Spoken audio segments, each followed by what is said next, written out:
2025 Ohio State football season is officially in motion. I'm Means and Stefan Krajisnik, and that's Andrew Gillis. We're coming to you from inside the Woody Hayes Athletic Facility after the first day of spring practice.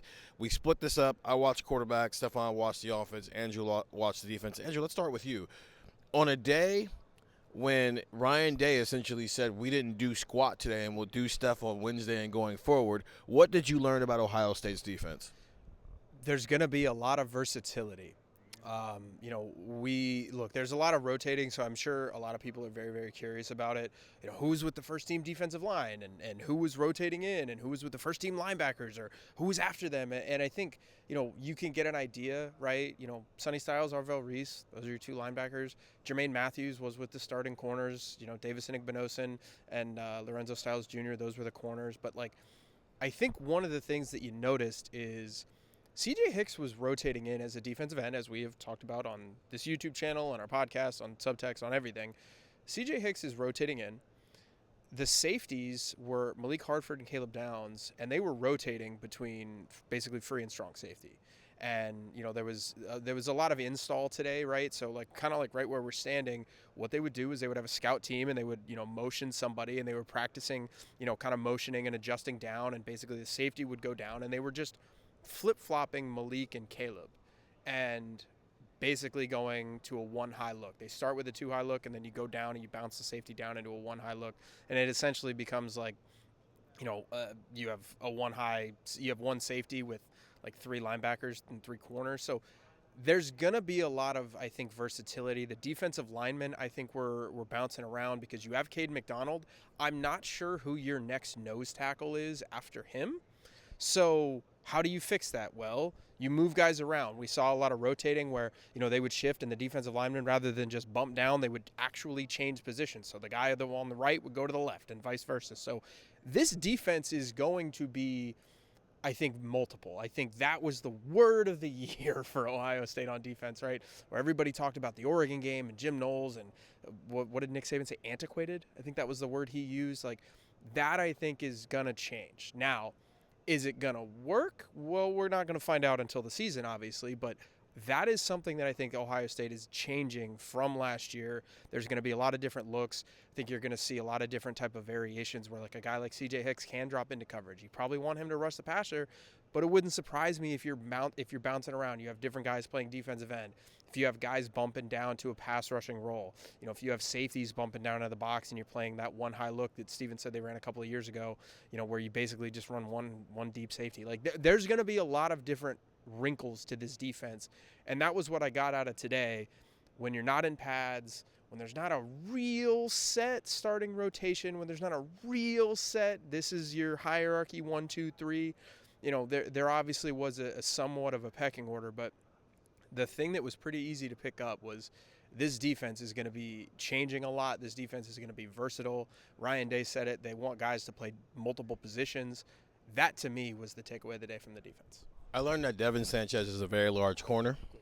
I learned that they learned from the Oregon game the first time around, and they're just going to have Caleb Downs involved in as much as possible, which is where that's coming from. Caleb could be anywhere in this defense. He could be playing nickel. He could be playing field. He could be playing boundary at any other time. And I learned that the reason why C.J. Hicks is going to work at the defensive end is, one, he has a knack for getting after the passer, which I knew that already, but he's stronger than maybe he looks. He still doesn't look like the rest of the defensive ends because he's been a linebacker the last 3 years, and those guys have been defensive ends the last 3 years. But if he's stronger than maybe he looks, and also you're talking about there's going to be multiple looks and whatnot, I think that's going to work. And I'm trending up on C.J. Hicks. Stefan, what did you learn from the offense? Well, I just learned that the antiquated thing from Nick Saban happened a few months ago. It feels like it happened 7 years ago. This has been crazy last few months. I learned that Donovan Jackson taught Ryan Day the importance of versatility and everything that comes with injuries on the offensive line. We got the reminder from Ryan Day today that, when you have injuries in college football, you can't go out on the waiver wire and just, okay, you don't pick up a starter on the waiver usually, but hey, we need depth in practice. Go out on the waiver wire, give me an offensive lineman. You can't do that in college. So what is Ryan Day doing? Austin Saraveld's playing starting left tackle in day one of spring practice. we walked out of the press conference, I think all of us agreeing that Ethan Onwenu is going to end up being the starting left tackle. He's going to slim down a bit, add some athleticism, things like that. He's at 357 on the roster, and Ryan Day very quickly was like, that's gotta go down. But I think it will go down, and I think his athleticism and things of that nature will improve. He's going to be this team's starting left tackle, but Austin Sareveld, who apparently didn't have enough time playing left guard and right guard, is going to get some snaps at left tackle now in the spring, because Donovan Jackson showed you that if your left tackle goes down, why don't you move one of your guards? I don't know if he's this team's backup left tackle. I think Ian Moore is probably still that kind of third option. And if Ian Moore is starting, because we did see him take snaps at right tackle with the ones that I guess Philip Daniels, the transfer from Minnesota, will be that third tackle. You hope that it doesn't get to a situation where Austin Sareveld has to be your left tackle. But Ryan Day wants versatility. He wants guys who can kind of do it all on the offensive line. So Austin Sareveld is that guy this year. So if it gets to October and things start to happen, that's the name you're looking at, in the same way that we looked at Donovan Jackson last year. So you do not want to get there, but I think Ryan Day saw last year that if you do get there, thank God you had an option, because you want to have that option again. They won a national championship with their left guard playing left tackle. It's just hilarious. It's literally the Donovan Jackson. I wish he would have just said that. Oh, it's because Donovan Jackson had to do it, so we're doing it this year. He was talking about how they're going to 105, so they have to use versatility. He mentioned Donovan. He mentioned it, but then he gave the coaching answer. Oh, we're going to 105. You got to have versatility. Yeah, it's because Donovan Jackson ended up having to play left tackle. So you have to have options everywhere. The real truth of that matter is they've only have 3 true tackles on the roster who have played college football before. And Ian Moore only played garbage reps at that point. So it is a lot of, you're just getting guys reps. I don't know how much you're throwing every single freshman to the Wolves right now. But also, there are no such things as 1, 2s, and 3s right now. Everybody's with everybody. Seriously, I saw Julian Sand throw to Jeremiah Smith, Brandon Ennis, Carnell Tate, Mylan Graham. I swear, Quincy Porter caught a pass from Julian Sand. Taven St. Clair's don't. Stockdale. Yeah, everybody's. It's just.